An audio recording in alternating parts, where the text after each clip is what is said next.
母亲，母亲，小点声，小点声。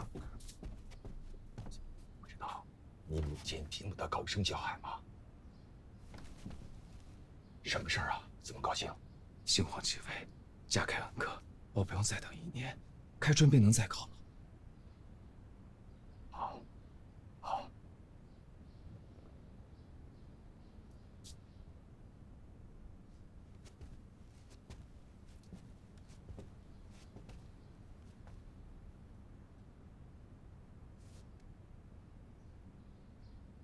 母亲，若这一次的恩科我能考中了，求母亲开恩，去盛家提亲。随你，都随你。母亲还没好呢。别逼他了。那天在皇宫，你母亲靠装疯，才逃过了一劫。后来阎王的人又把她扔在了汴京的大街上，千人看，万人看的。他是个要强之人，如此奇耻大辱，没有疯癫疯狂，咱们就烧香拜佛吧。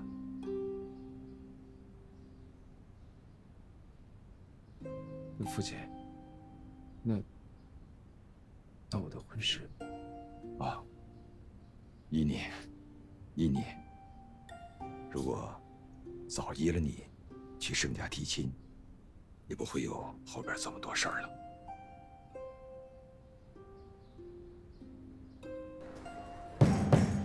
开门！谁呀？开门！谁呀？石头。侯爷！公子请。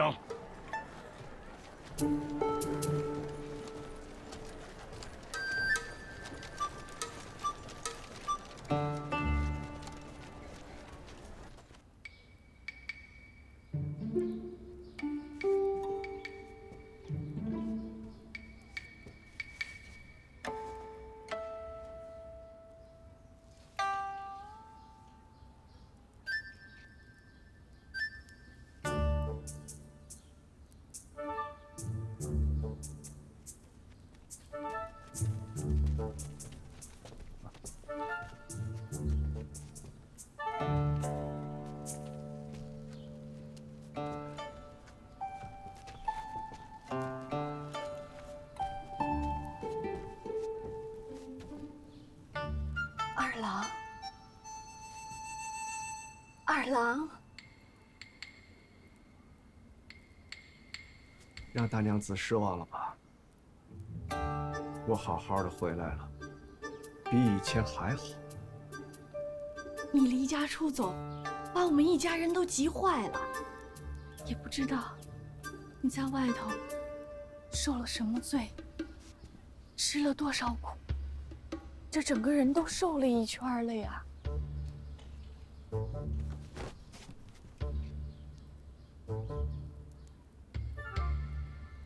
大娘子，别在这惺惺作态了，我看着都脸红。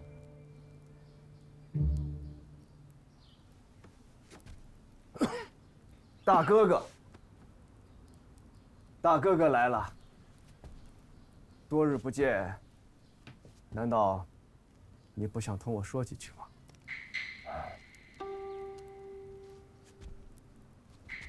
从燕王逼宫，汉军伏诛，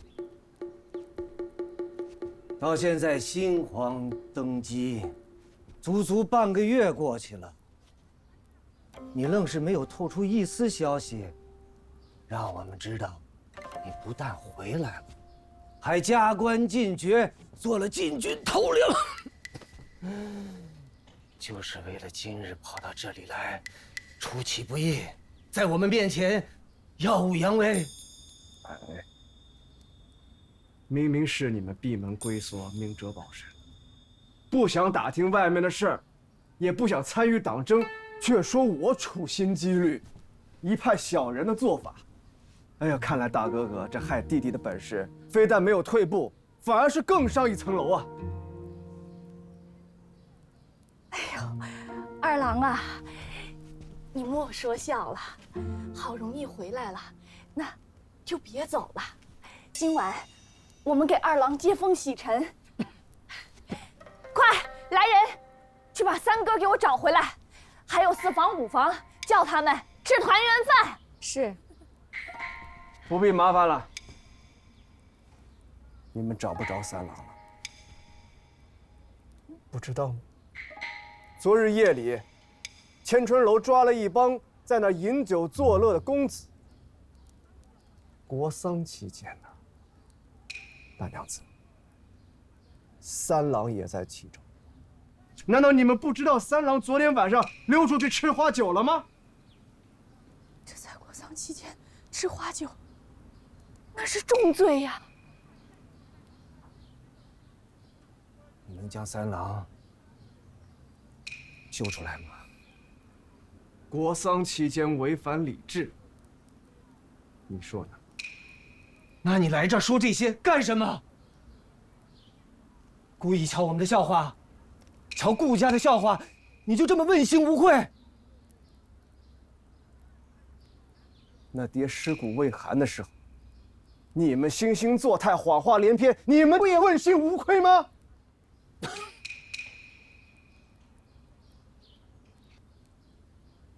可是三郎对你还是忠诚的呀。母亲，那您呢？您从小看着我长大，对我百般宠爱，那是捧杀呀！就想把我撵出顾家。您如意算盘打得好，想让三郎继承爵位，那您倒是跟我说呀！您说了，我一定能让。可您没说。你想阖家团圆，甜甜美美的成爵，我偏不让。我今天来，就是要告诉你，我顾廷烨也要袭爵。那你要违背礼法吗？你当我这个大哥哥死的不成？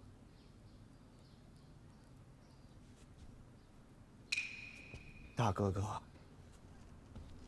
我也敬过你，爱过你，不然当初我不会对你说无端先生的诗词，可你却害我，你连父亲最后一面都没让我见到，让整个顾家人来唾弃我，你还想让我认你这个哥哥？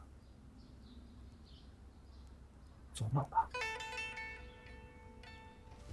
你几天来，无非想侮辱我们。你若还没有说完，不如出去庭前讲，不要在这儿污涂了祖先耳目，扰了祖先清净。大伯说的对，我们不要在这里扰了祖先的清净。我只要拿一样东西，我立刻便走。什么东西？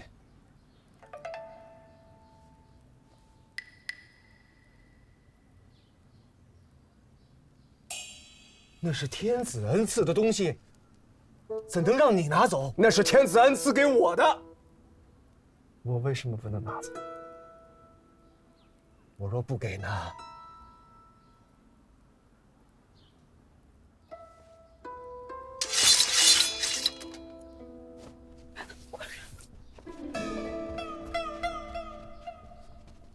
你敢在家祠内动我？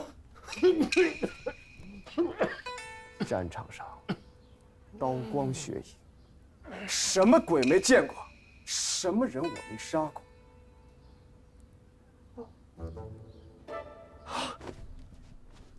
官人，大郎。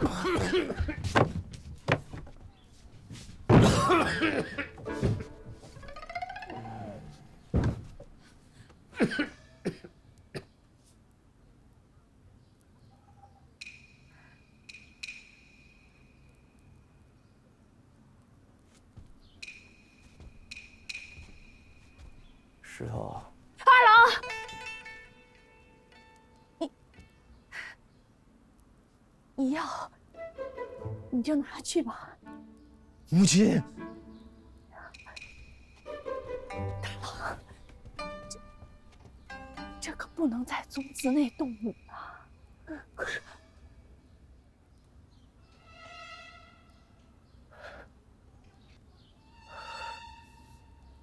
当初我要来拿，你们偏不让，把我像贼一样的赶了出去。我说过，有一天，一定让你们双手奉上给我。今日我就要兑现这句话。那到底是母亲双手捧给我的，还是大哥哥捧给我的？你哎，母亲是长辈，我觉得我还是劳烦大哥哥吧。大郎，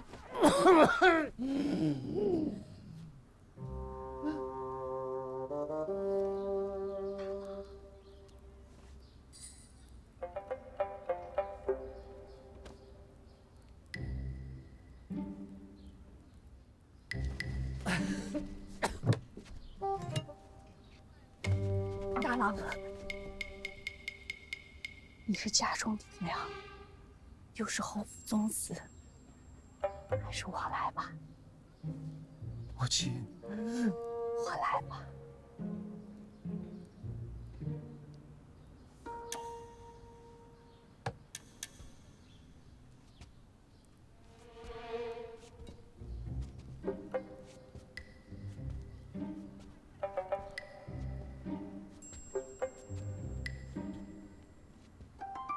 二郎，你拿去吧。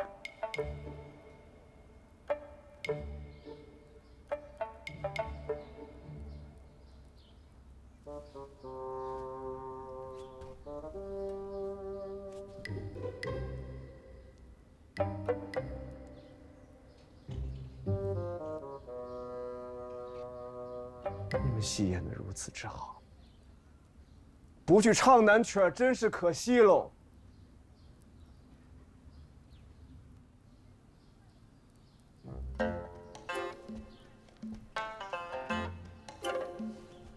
要不，就如母亲所愿，我留下来吃个团圆饭吧。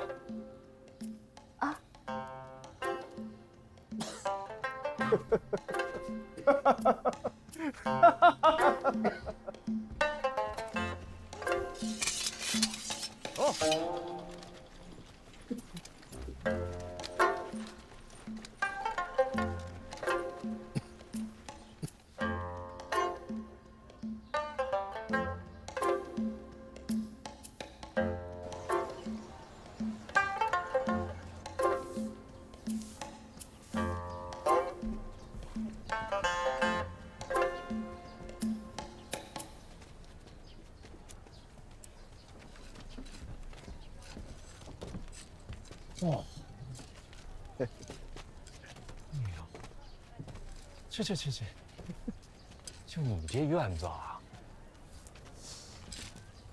着实不错。哎，离这侯府又近，就隔一条街，将来也好有个照应。照应。关键这心里边跟明镜似的，他就想着我跟顾家再和好。你都知道。还在侯府闹这么一出，你想想，刚从侯府出来，整个东京府啊，都知道了。知道就知道呗。我家那个大娘子啊，恨不得打着锣鼓让所有人都知道。你如今名声大噪，也得给小辈啊做出一个表率。整个东京府都看着。要小心才是。我的名声在东京府里面早就完蛋了，捏也捏不起来。正好前2天边关奏报，说是南边那边闹事儿，陛下让我领兵，跟随甘老将军一块儿去打仗。只要我一走，就消停。哎，这小心点哈。我还想着呀，你春闱再试一次。我现在这样，还考什么呀？不考了。你满腹才华，我都替你可惜。邹成，此话差矣。如今烽火一旦燃起，最遭殃的就是百姓。到时候民不聊生，积尸如山，个个都卖儿卖女的。我这么混蛋的人，半夜睡觉都做噩梦。想着我还有点本事，可以领兵打仗，还是为国效力吧。众怀心怀天下，我呀，不如你。你这么说，我都害臊。哎，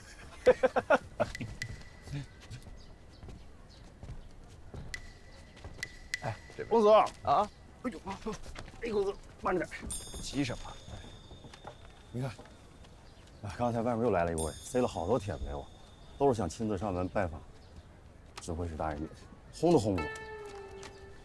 来，扶丧期间，这就找上门来了。都憋着跟我相亲。国丧还没过呢。国丧，这些个人还管什么国丧不国丧的？前些日子，在樊楼门口就把我给堵上了，非说从小跟我定了娃娃亲了，还拉着龙姐儿说哎呦怎么都不嫌弃他，把我给吓了，恳请抱着荣姐就走。我说我要如厕去了。怎么，一个看上的都没有？我说你们盛家怎么不塞一个闺女儿来给我做个娘子啊？想得到美。我母亲啊，早就看上了舅舅家的儿子，匹配五妹妹。六妹妹呢，自然是祖母做主，看上了白石潭贺家的幼子。是衣冠贺家。下聘了？怎么没听说？国丧期间怎么下聘呢？不过大略已经商量好了，我也瞧过了。贺家那哥啊，是温和敦厚；六妹妹呢，性格好，眼光也好，嫁过去呀，肯定会是有福气的。服气不服气的这事儿，不好说。有些人看着命苦，其实特有福气；有些人觉得他福气，心里边有苦说不出。你那嘴里就不能说点好听的？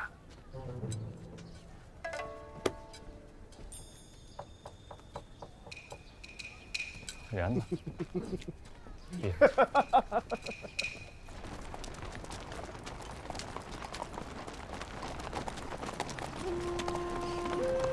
东怀，战场凶险，一定要百事小心才是。我知道，唯一让我放心不下的，就昌哥还没找到。我已经通知曹帮的兄弟去江南帮我找。反正有什么消息，他们会告知汴京，你帮我留意一下。你的孩子就是我的侄儿，我一定会多多上心。多谢圣哥，多谢圣哥。叶哥，孩子的事儿啊，我们给你操心着呢。可你的婚事怎么办呢？啊，你这一去打仗，又不知要什么时候才能回来。咱们这偌大个园子，总要有个当家主母才行啊。这事儿你放在心上，听见没有？我知道，那些人家我都没瞧上。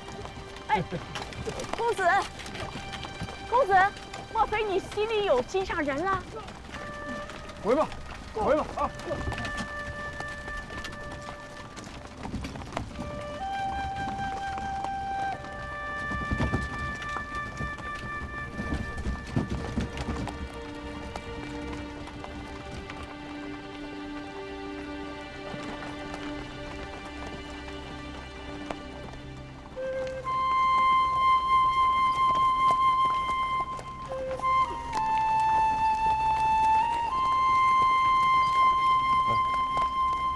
知道。哎，我想要你替我办一件事儿。就这么场生死呢，我怎么能离开您身边呢？这事儿只有你替我办，我才放心。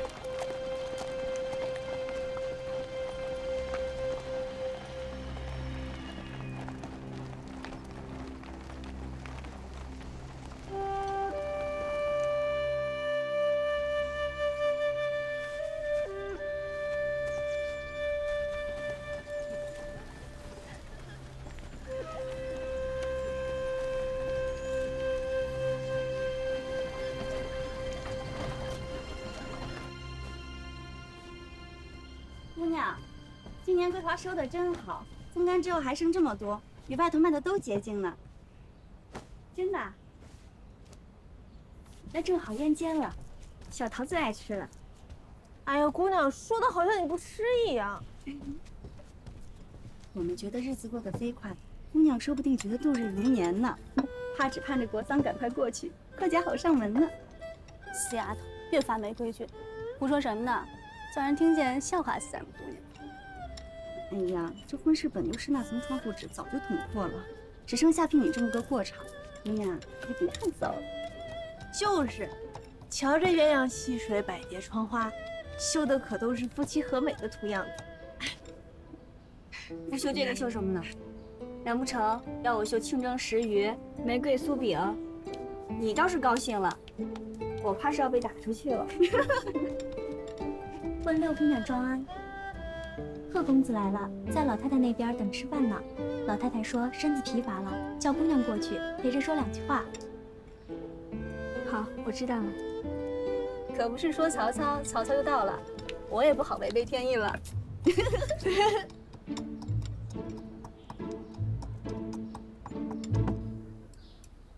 我这几日去外地送药材，正好又赶上曹义父一家从边关大赦回来，就忙着安顿料理，所以几日没来，还请老太太别见怪。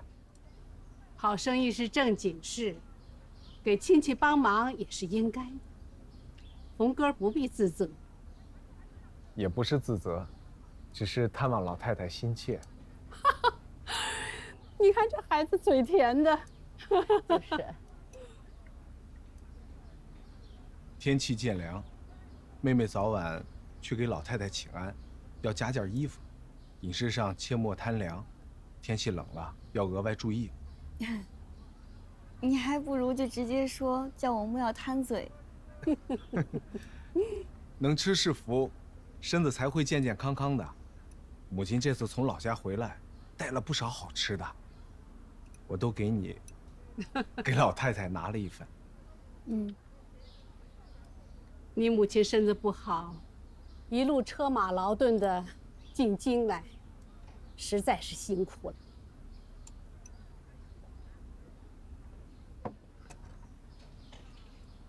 祖母说，过几日必有当家主母出面的大礼，非得母亲来不可。母亲的身子也没坏到挪动不了的地步。上个月，曹姨母全家回来，母亲一高兴，身子比上半年好多了。你母亲身子不好，我也是个多病的，说是久病成医，加上我这馋嘴的孙女儿，我们一起制了个食疗的方子，想送给你母亲养养身子。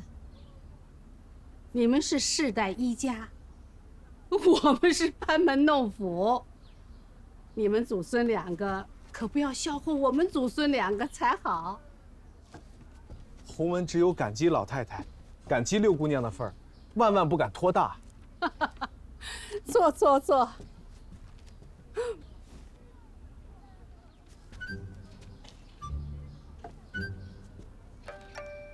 六妹妹的这本药本食谱，一定是疗效和口味兼得，回去我一定要好好研究一下。君臣辅佐，文武相济，或可在医书上留下名来。哥说我们姑娘这么好，难道比自己的医术还高明不成？哟，她是有天资之人，如果多加学习，她一定是可以超过我很多的。哥，你都走过马车了。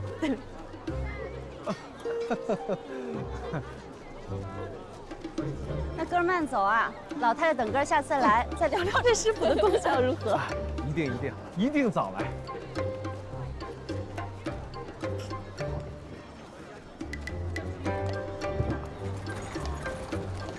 请回。看客家哥对咱们姑娘这么好，我就放心了。咱们姑娘以后真有福气了。谁娶咱们姑娘，谁才是有福气的。表哥，表哥，表哥，啊，我以为我再也见不到你了。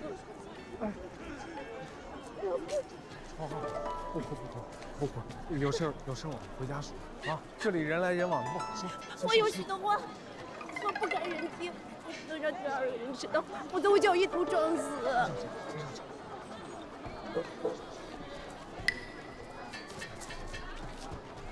哎，小曹。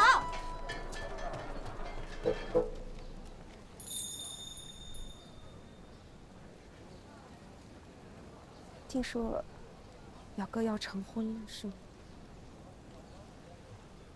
是啊。听说盛家那六姑娘什么都好，又温顺又和善，家世也好，还像仙子一样貌美。她是个特别好的姑娘，我这也算是高攀了。表哥，我娘说让你纳我为妾。姨妈说什么？哦，我明白的，我是不配做妾室的名分的。我只当表哥家里的看门女使就好。表哥，你赐我一碗饭吃，一件衣裳穿，我就感恩戴德了。只怕盛家姑娘把护，不肯容我。啊，不，六姑娘她不是那样的人，她是极宽厚的。是我说错了。我不是这个意思。纵然她只把我当个猫儿狗儿一个小玩意儿，对我一定是极和睦的。这件事还需要禀明祖母，还有盛家老太太，啊。应该的。我做牛做马都愿意，表哥。表哥，你若不要我只有去死了，表哥。表妹，你先起来，咱们再说。这件事得慢慢商量啊！起来。你一定答应我，表哥。先回家啊，先回家。明妹妹。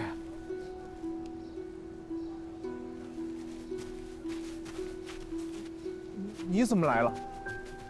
盛姑娘，你切莫怪表哥，是我不知礼数跟着他来的。表哥他一心念着你，他心里只有你。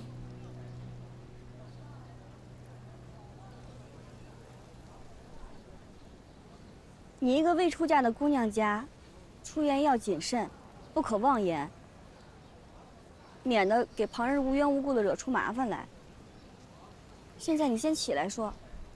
让人瞧见了，还当我欺负你呢。你先起来。盛姑娘，你瞧瞧我，我什么都不如你的，你就可怜可怜我行吗？雪地的燕子，旱地的鱼，你给我一条生路，我什么都不会与你争的。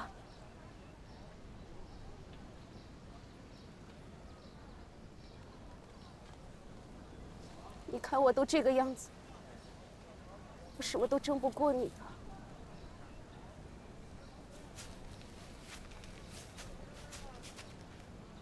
你这是怎么搞的？表哥，你难道不知道吗？流放的犯人都要情刺的，如此刺青一身，我这辈子就完了。没事。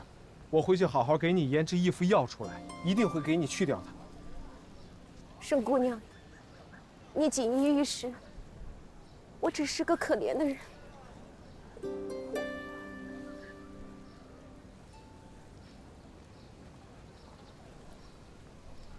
王哥哥的意思呢？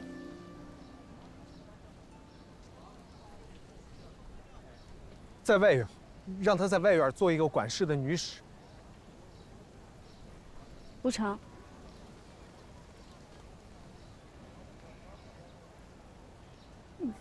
既然话说到这份上了，那我就索性说个明白。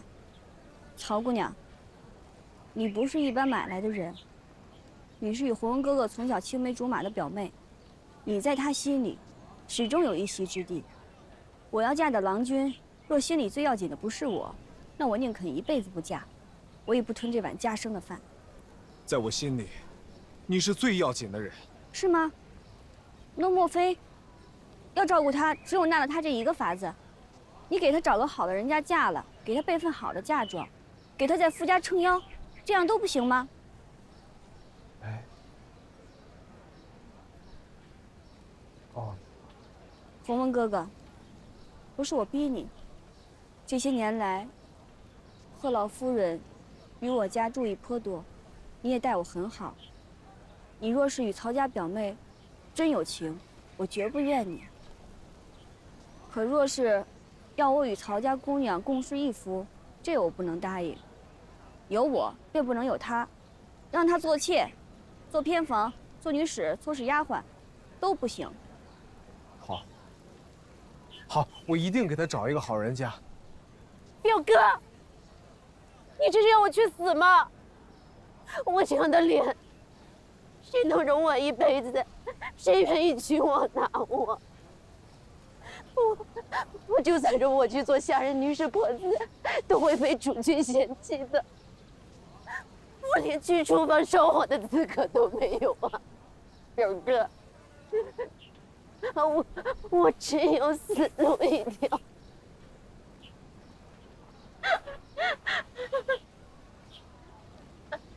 你竟敢如此胆大！难道你还怕嫁不出去，竟上赶着找他理论？你什么身份呢？曹家什么身份？什么曹锦绣，给家里当烧火丫头都不要她。那个曹姑娘的确是个可怜之人。可怜之人，她抢的可是你未来的官人。她要是不嫁入贺家，孙女自当全力扶助她。孙女已经尽力了，谋事在人，成事在天，剩下的就瞧老天爷的吧。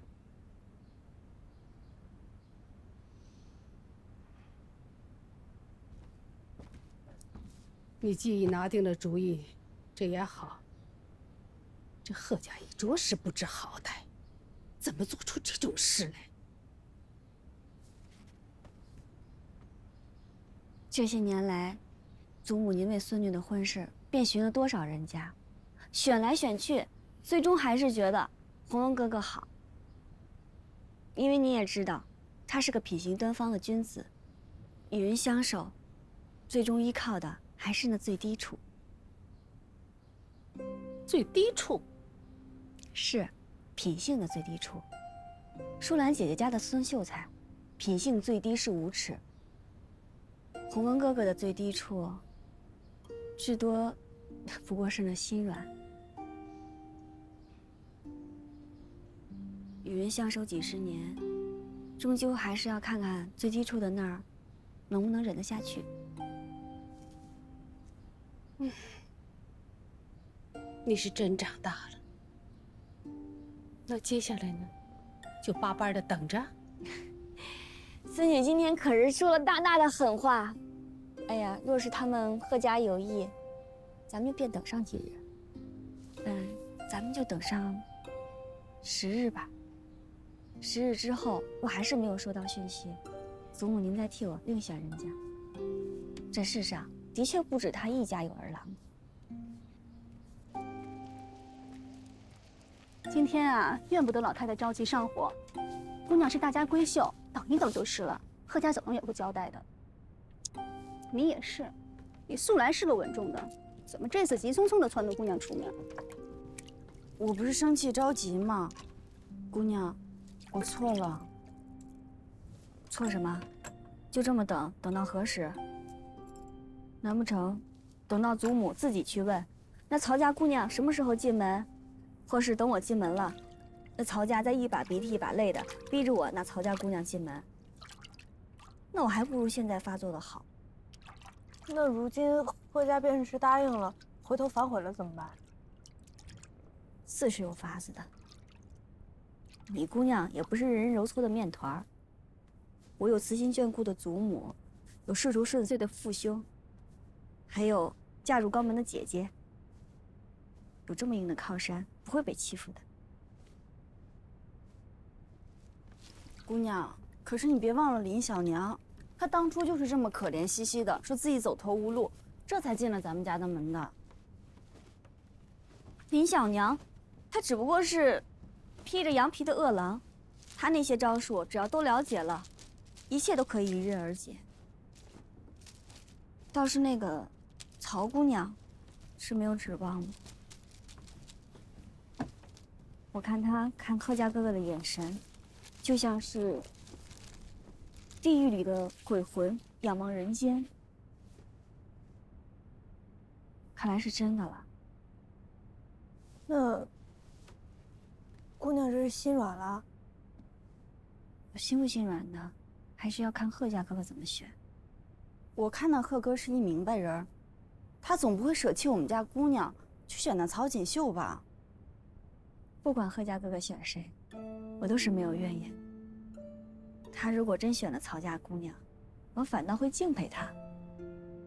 这世上，大概没几个人愿意为了旧情舍弃新人。姑娘说这个我又不懂。姑娘累了，那早点休息吧，别烦她了。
逼自己活一次，我是不敢想了。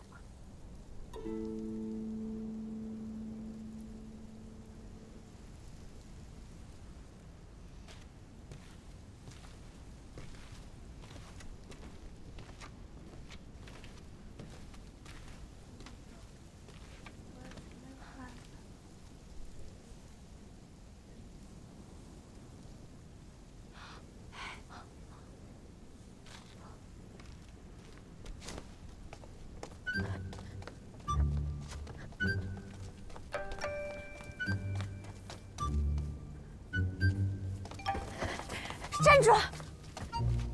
站住！站住！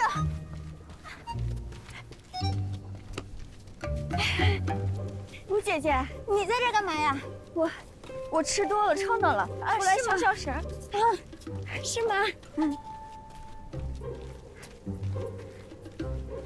那你，吴姐姐，你在这做什么呢？哦，我也吃多了，消消食儿。啊，好，那我回屋里去了。你别回屋啊！你教教我针线活，去我屋吧。吴姐姐，天色这么晚了，都看不清了，明日再说吧。我给你点一屋子的蜡烛，走，陪我说会话。我教教针线活，睡觉。吴姐姐，走走，你快起来。吴姐姐，我真的什么都没看见。坐。你不许装傻啊！我跟你说，谁你都不许告诉我。听见没有，吴姐姐，何必这么着急上火呀？本来就不是什么大事儿，父亲本就有意在成员的举子中物色女婿人选，他就是知道也无妨。怎么无妨了？哎呀，他不是什么？他不是官宦人家。父亲向来自诩清流，贫寒人家的子弟，说不定他是喜欢的。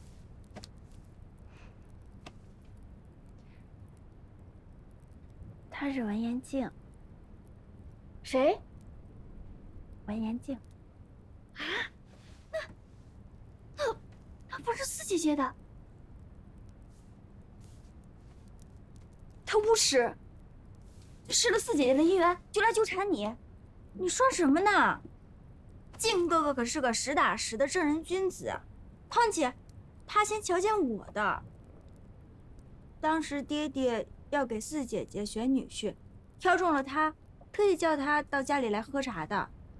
对呀，二哥哥回来还说，这文家哥是个忠诚正直的人，功课也不错，将来仕途有望的。就是那次，我在园子里丢了帕子，文家哥刚好路过，他以为我是小女使，便帮我把帕子拾了起来。后来，他又来了几次，每回我都在园子里等他，就想着多跟他说几句话。他说我好看，我精神伶俐，让人瞧着心里敞亮。他这是说的真心话还是奉承你？你懂什么？那后来他知道我是盛家的嫡女，也知道爹爹让他娶的是庶女，他还给我写了封信呢。他说爹爹跟兄长对他有知遇之恩，他不能违逆，以后再也不见我了。真的？当然是真的了，信我现在还留着呢。我当时心里面有他，他说什么我自然是无有不应的。若是那歪心眼的，那就一直在我身上打转就行了。可是他没有。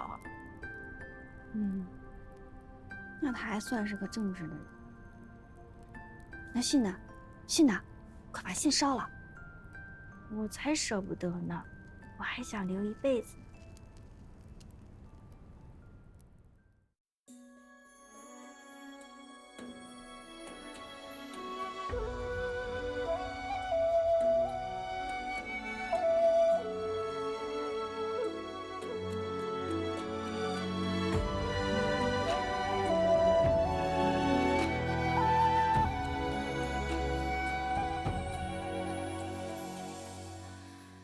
一朝花开傍柳，寻香无觅庭后。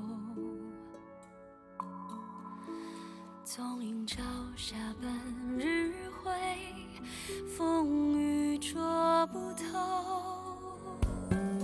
一人共长消瘦，太高冰泪难流。锦书送罢莫回首，无语虽可偷。昨夜玉树风骤，浓水不消残酒。试问卷帘人，却道海棠依旧。知否？